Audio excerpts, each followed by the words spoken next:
함께 말씀 보도록 하겠습니다. 오늘 함께 보실 말씀은 누가복음 16장 19절에서 31절까지의 말씀입니다.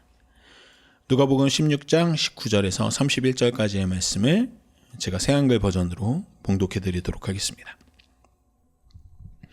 어떤 부유한 사람이 있었어요. 그는 자주색 옷과 고급 아마포 옷을 입고 날마다 사치스럽게 즐겼어요.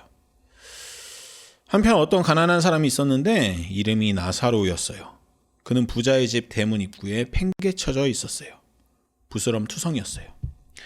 그는 부자의 밥상에서 떨어지는 것으로라도 배를 채우고 싶은 마음이 굴뚝 같았어요.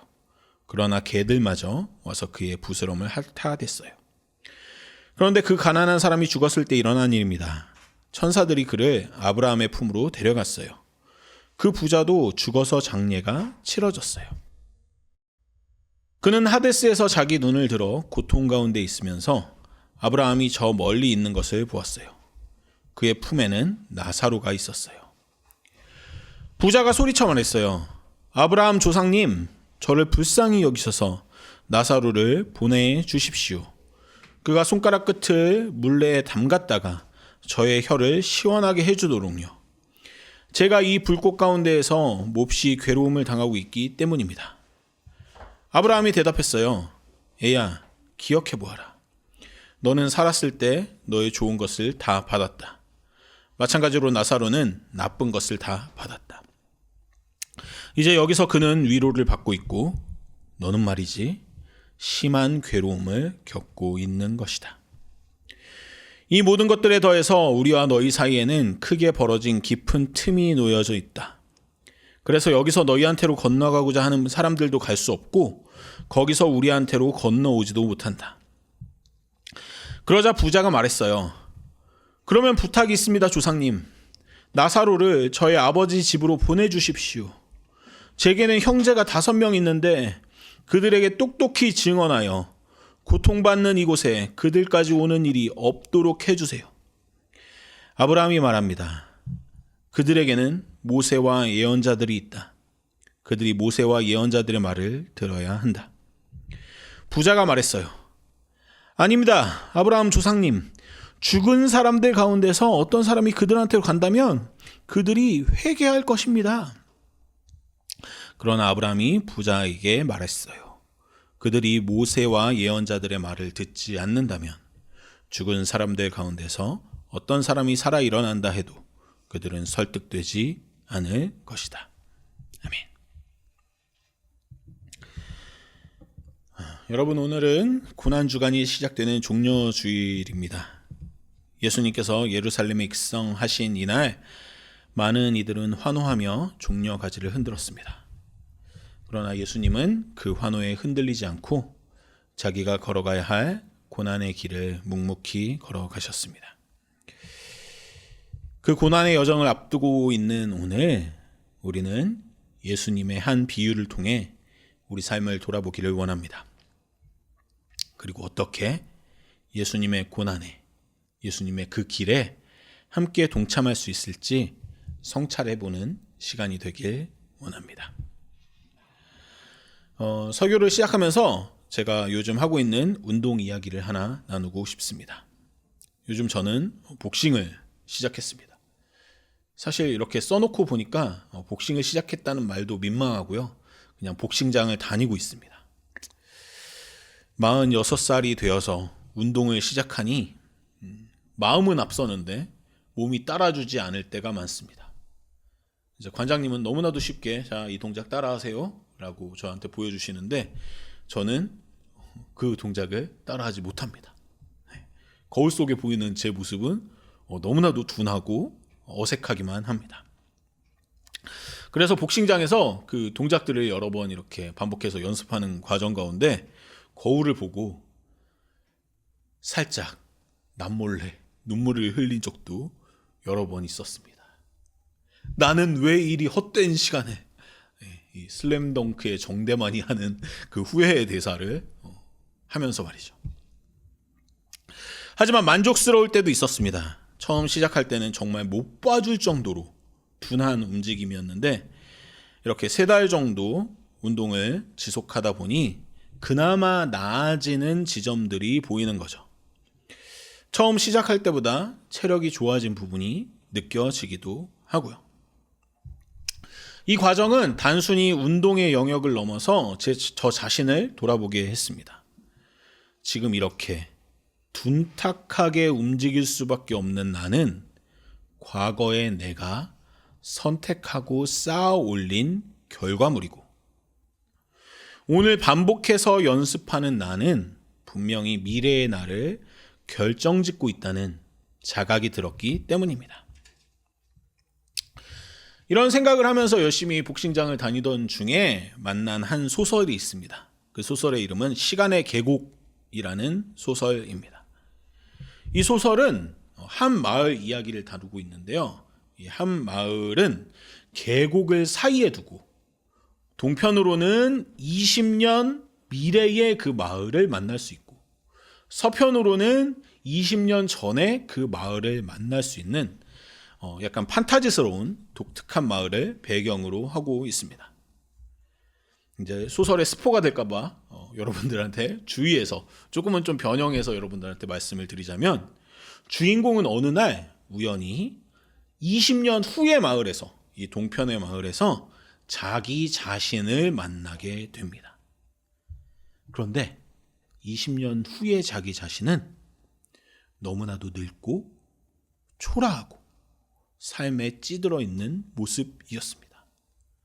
그 모습을 본 주인공은 정말로 20년 후에 그런 미래를 만나지 않기 위해서 여러 가지 방식으로 노력하는 이야기가 소설 속에 담겨 있습니다. 일단 기본적으로 너무 재미있는 소설이라서 다 읽고 나니까 이 소설은 제게 참 소중한 책이 되어 있었습니다. 누구나에게나 명작이 될 만한 소설인지는 모르겠지만 적어도 제게는 큰 깨달음을 주는 책이었습니다.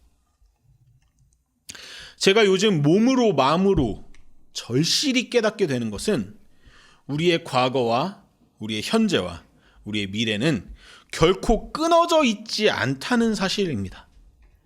지금 내가 어떤 결정을 하고 어떻게 움직이느냐에 따라서 누구를 만나고 그 사람들과 어떤 관계를 맺느냐에 따라서 10년 후, 20년 후에 나는 완전히 달라질 수 있다는 이 평범한 사실이, 지극히도 평범한 사실이 이제야 뼛속 깊이 느껴집니다. 오늘 본문에 나오는 이 부자도 연속된 시간 가운데 있는 어쩌면 한 사람의 평범한 사람입니다. 그 또한 살아있는 동안 보다 나은 선택을 할 수 있는 기회가 주어집니다. 그러나 그는 기회를 외면했고 결국 죽은 이후에야 그 기회의 소중함을 깨닫게 됩니다. 그리고 처절하게 후회하게 되죠. 하지만 그 후에는 너무 늦었습니다. 이미 그는 넘을 수 없는 벽 너머에 있었기 때문입니다.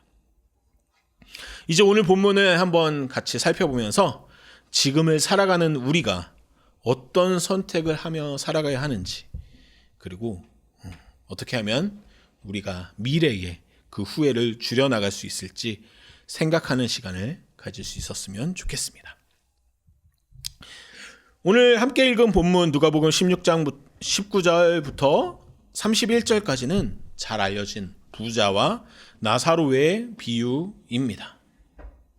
예수님은 본문에서 비유가 시작하자마자 이 부자가 얼마나 큰 부자인지 설명하십니다. 19절 말씀을 제가 읽어 드리겠습니다. 어떤 부유한 사람이 있었어요. 그는 자주색 옷과 고급 아마포 옷을 입고 날마다 사치스럽게 즐겼어요. 본문 속 부자는 단순히 부유한 정도가 아니라 그 당시 기준으로는 극도로 사치스러운 삶을 살던 인물이었습니다. 그는 매일같이 잔치를 베풀었을 뿐만 아니라 자주색 옷과 고급 아마포 옷을 입었다고 기록하고 있습니다. 자주색 옷은 당시 매우 귀한 염료로 염색된 옷이었습니다. 어떤 문화권에서는 귀족이나 왕족만 입을 수 있었던 옷이기도 했습니다.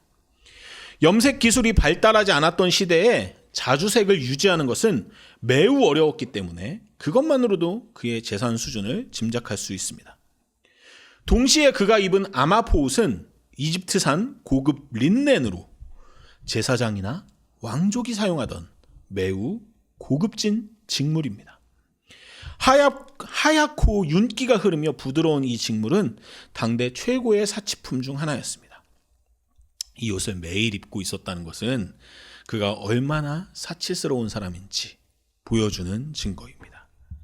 게다가 자주색 옷 아래에 흰색 아마포 옷을 입는 것은 가장 부유한 자들의 복장이었죠. 20절에서도 그의 부유함을 찾아볼 수 있습니다. 한편 어떤 가난한 사람이 있었는데 이름이 나사로였어요. 그는 부자의 집 대문 입구에 팽개쳐져 있었어요. 부스럼 투성이었어요. 부자는 20절에 나와 있는 것처럼 대문이 있는 집에 거주했습니다. 여기서의 대문은 외부인과 자신을 물리적으로 차단할 수 있는 규모 있는 저택의 대문입니다. 곧 상류층의 삶을 상징하는 장소였죠.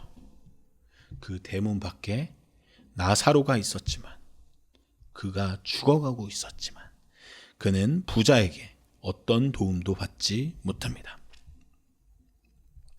이 모든 묘사는 부자의 삶이 풍요롭긴 하지만 얼마나 자기 만족적인 삶이며 동시에 나사로와 같은 이웃에게는 철저히 닫혀 있었는지를 잘 보여줍니다. 그는 외부의 고통과 필요를 차단하고 자신의 울타리 안에서만 살아가는 전형적인 자기중심적 부자의 삶을 살았습니다. 그런데 그의 이 태도는 현세뿐만 아니라 내세까지도 이어집니다. 결국 두 사람 모두 죽음을 맞습니다. 그런데 놀라운 반전이 일어납니다. 나사로는 아브라함의 품에 평안히 안기고 부자는 음부에서 고통을 받습니다. 부자가 고통 중에 눈을 들어서 보니까 저기 건너편에 나사로가 아브라함의 품에 평안히 안겨 있습니다. 그리고 부자는 그 모습을 보고도 현세에서와 별다를 것 없는 모습을 보입니다. 그는 나사로에게 물 한 방울을 요청합니다. 더 나아가서 자기 형제들에게 나사로가 전령이 되어져서 아직 회개하지 못한 형제들이 자기와 같은 꼴을 당하지 않게 해달라고 회개를 위한 전령으로 심부름꾼으로 나사로를 삼고 싶어 합니다. 지금 그는 죽음 이후에도 여전히 나사로를 자기보다 훨씬 못한 존재, 자기 말 한마디면 움직일 수 있는 존재로 여기고 있습니다. 여전히 부자는 자기 중심적인 사고에 갇혀 있습니다. 살아서는 나사로에게 그 어떤 것도 주지 않던 부자입니다. 죽어서 고통 가운데 있는데도 부자는 아직도 그 나사로에게 행한 자신의 잘못이 무엇인지 깨닫지 못합니다. 오히려 심부름꾼으로 내려다보고 있을 뿐이죠. 아브라함은 그런 부자의 요구를 거절합니다. 두 영역 사이에는 건너갈 수 없는 깊은 틈이 있음을 이야기하죠. 오늘 예수님의 이 말씀은 두 가지 극단적인 상황에 있는 사람들에게 주어지는 말씀입니다. 한편은 부자처럼 부유하며 벽을 쌓고 있는 이들입니다. 그리고 다른 한편은 나사로처럼 가난하며 문이 열리기만을 하염없이 기다리는 이들이죠. 하지만 오늘 이 말씀을 전하는 저나 이 말씀을 듣는 여러분은 부자라기엔 그만큼 부유하지 못하고 나사로라기엔 그만큼 처참하게 가난하지 못합니다.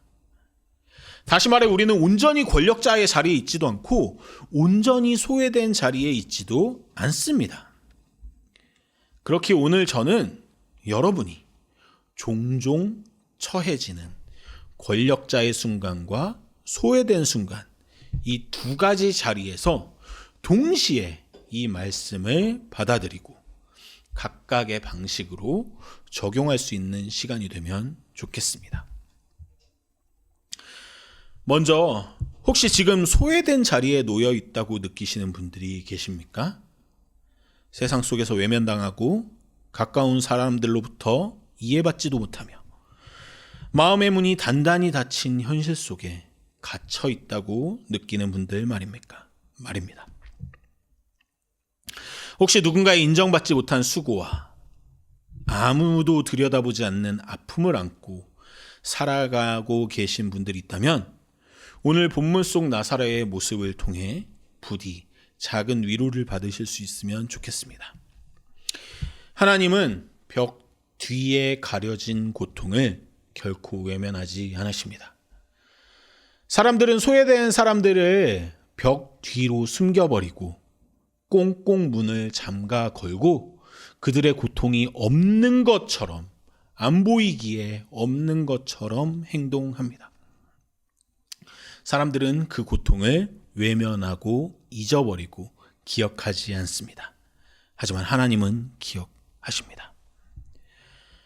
본문의 나사로는 한마디 말도 하지 않지만 자신의 상황에 대해서 한탄도, 증오도, 그리고 미움도 내뱉지 않지만 하나님은 그의 이름과 존재를 기억하시고 부르십니다. 나사로처럼 아무런 도움도 받지 못하고 희망 없이 기다리는 사람들은 하나님이 끝까지 주목하고 계시다는 증거입니다. 그들의 눈물과 한숨, 억울함과 상처를 주님은 외면하지 않으시며 그분의 방식으로 응답하실 것입니다. 그 응답은 나사로에게 주어진 평안처럼 이 세상의 너머의 위로로 또는 이 땅에서의 우리가 기대하지 못한 알지도 못한 회복으로 우리에게 임할 것입니다. 그러니 소외된 자리에 있는 분들에게 혹은 여러분들이 때때로 소외된 자리에 처하게 될 때 기억하시면 좋겠습니다. 그 외로움 속에서도 하나님의 기억하심을 붙드실 수 있었으면 좋겠습니다. 하나님께서는 벽 앞에 놓여져 좌절하고 있는 이들을 결코 포기하지 않으시며 가장 낮은 자리를 가장 존귀하게 하시는 분이십니다. 하지만 반대로 우리가 권력자의 자리에 있을 때 어떻게 살아가야 하는지도 생각해 보면 좋겠습니다. 이 비유에서, 오늘의 비유에서 중요한 점 중에 하나는 부자의 이름이 나오지 않는다는 사실입니다. 반면에 가난한 자, 사회적으로 이름이 자주 불려지지 않을 법한 자인 나사로는 이름이 명확히 기록되어 있죠. 예수님은 오늘 비유를 통해서 의도적으로 우리에게 말씀하고 계신 겁니다. 부자의 이름이 없는 이유는 우리 각자가 그 자리에, 이름 없는 부자의 자리에 자신의 이름을 넣어서 오늘 말씀을 생각해 보길 원하시기 때문입니다. 나는 누구에게 문을 닫고 있는지, 나는 누구에게 벽을 쌓고 있는지 말입니다. 우리는 때때로, 아니 자주 무관심이라는 벽, 편견이라는 벽, 이기심이라는 벽을 세웁니다. 충분히 열려질 수 있는 문을 닫아 잠그고 그 문을 벽으로 만들어버립니다. 나만의 안락한 세계에 갇혀서 고통받는 이웃을 보지 못하고 살아갑니다. 우리의 식탁 앞에, 우리의 대문 바로 앞에 나사로가 누워있다는 사실을 벽으로 가리고 그냥 잊어버립니다. 그렇게 우리는 누군가에게 오늘 비유의 부자처럼 닫힌 문이 되기도 하고 무너지지 않는 벽이 되기도 합니다. 오늘 비유를 보면서 우리가 한번 생각해 볼 수 있었으면 좋겠습니다. 만일 지금 혹은 20년 후에 혹은 몇십 년 후에 우리의 삶이 끝나고 하나님 앞에 우리가 서게 된다면 우리는 어떤 마음으로 하나님을 뵙게 될까요? 누가복음 16장의 부자는 죽음 이후에야 자신의 삶을 되돌아보고 너무나도 늦은 후회를 하게 됩니다. 하지만 그 후에는 아무것도 바꿀 수 없다는 대답만을 듣게 됩니다. 시간은 이미 지나갔고 기회 또한 지나갔습니다. 그와 나사로 사이에는 넘을 수 없는 틈이 생겨버렸습니다. 그래서 저는 오늘 이 말씀을 통해서 반드시 기억했으면 좋겠습니다. 지금 우리의 삶이 곧 우리의 미래를 만들어가고 있다는 사실입니다. 우리가 문을 열어서 길을 만들 것인지, 문을 닫아서 벽을 만들 것인지 선택하는 것들이 우리의 미래의 우리를 결정하게 될 것입니다. 그렇기에 지금 이 순간이 정말로 중요합니다. 20년 후 혹은 우리의 생이 끝나는 날 하나님 앞에서 더 나아가 나 자신 앞에서 부끄럽지 않기 위해서 우리는 지금부터 문을 열 수 있으면 좋겠습니다. 주어진 기회가 있을 때 마음의 문을 열고 손을 내밀 수 있으면 좋겠습니다. 오늘 본문 마지막인 31절에서 아브라함은 부자에게 이렇게 말합니다. 모세와 예언자들이 있으니 그들에게 귀를 기울이라. 이는 단지 지금 부자나 아직 회개하지 못한 부자의 형제들에게 주는 말씀이 아니라 오늘 우리에게 주시는 말씀입니다. 하나님은 지금도 우리에게 말씀하고 계십니다. 굳이 죽은 자들을 다시 살려서 우리에게 기적적인 모습을 보여주면서 말씀하시지 않는다 하더라도 이미 하나님은 우리에게 충분히 말씀하고 계십니다. 성경 말씀을 통해서, 우리가 보는 책들을 통해서, 우리가 경험하는 하루하루의 순간들, 만나는 사람들을 통해서 하나님은 충분히 말씀하고 계십니다. 때로 우리는 우리만의 세계에 갇혀서 그 음성을 듣지 못할 때가 너무나도 많지만 하나님의 음성은 그럼에도 불구하고 계속해서 끊기지 않습니다.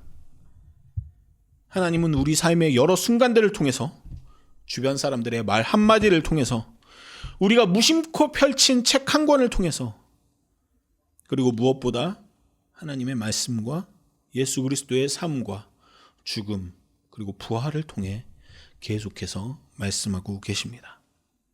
그 부르심에 응답하는 것이 오늘 우리가 해야 할 일입니다.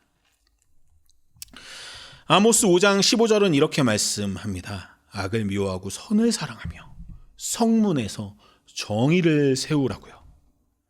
성문은 고대 사회에서 재판이 이루어지는, 곧 정의가 실현되는 장소였습니다.